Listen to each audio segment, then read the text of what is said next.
What's going on, plant nerds? My name is theoldbushwick and welcome back to yet another video. Now in this video, what I want to show you guys is some of the progress that I have going on with my red ruby rubber plant. It is obviously a variegated variety, as you can see. Now I want to be honest and candid with you guys.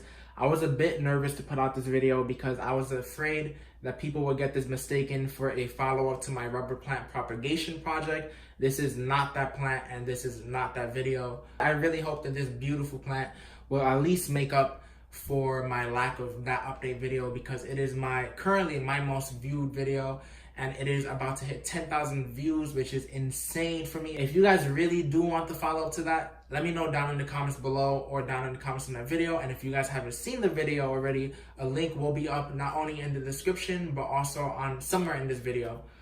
So make sure to check that out. But without further ado, let's focus on the variegated rubber plant. Now, some quick facts if you are not familiar with the rubber plant. Number one, it is an air purifier, which is always really cool. You always want to look for plants that not only look good, but also have some health benefits on the side. So that's really cool that it is an air purifier. Number two, there are many varieties that actually do not have this variegation. They look just as pretty. However, they are gonna look a bit different. The leaves will be darker, more on the darker spectrum of green. So it's almost gonna look a bit black, but those exist. This is not the only existing variety for the rubber plant. As for how I have it set up, I have it set up in a clay pot right now. It does require me to be a bit more on top of my watering, however. Speaking of watering, you always want to make sure that this has at least a consistent amount of moisture. You don't want for it to be soggy, but you do want for it to be moist and be well watered, thoroughly watered as often as possible. All in all though, don't worry, this is a very extremely forgiving plant.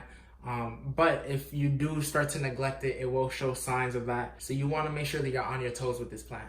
Now, with respect to lighting needs, I have this plant set up in bright indirect light. So what you're going to want to do is either keep it in bright indirect light or medium light. You definitely don't want to have this in low light because it'll start to get really leggy and it's going to look really ugly. You want for it to be standing up nice and tall like that. Quick close-up of the plant. You guys can see that the branch is very woody at this point, but we also have a secondary, I'm not sure where this one came from, but we have a secondary branch that is getting there. It's definitely a bit flimsy. I'm not sure what's going on with this one, but we can tell that it at least has a baby coming out and some smaller shoots that have come out previously, which are variegated. So while it's not the prettiest looking thing, it at least is healthy, and that's all that really matters. Now, if we move our way to the top, we see that we have a shoot coming out here. So I'm really excited to see when this shoot will actually start to unfurl and reveal the leaf. I'm sure it's gonna be just as beautiful as these. Now, the most recent leaf on this plant has been this one, and it's definitely a beautiful one. I'm really excited to see where it goes as it matures even more. Now, here's an example of much more striking variegation on the plant. You guys can observe that we have a very striking hit of red going right across the middle of the plant. And the dope thing about this plant is that it almost looks as if it's like hand painted, but it's not. This is literally the variegation that happens on the plant itself, which is incredibly beautiful. You guys know how I feel about plants in general, so to see this is just really amazing. I think that's what draws me about the variegated rubber plant the most. The fact that it looks so hand-drawn, it almost looks fake. Now, some of the things that I like to do with my rubber plants and checking that they're nice and healthy is that I generally like to do tests of the leaves to make sure that they're not flimsy, they're not floppy. So I do little like taps like that just to make sure that they're sturdy. And as you guys can see, they're pretty much sturdy. It doesn't look like any of these leaves are going to fall off anytime soon. But yeah, guys, that is it for the video. If you guys enjoyed it, make sure that you leave a thumbs up. Comment down below if you want to see any updates. Also comment down below if you really want to see the follow-up to the rubber plant propagation project. I'll be as creative with that as possible to make sure that it is, one, as entertaining as the first one, and two, as scientific as it needs to be to explain the phenomenon that was happening in that video. If you guys have any tips for the rubber plant, make sure to leave them down below.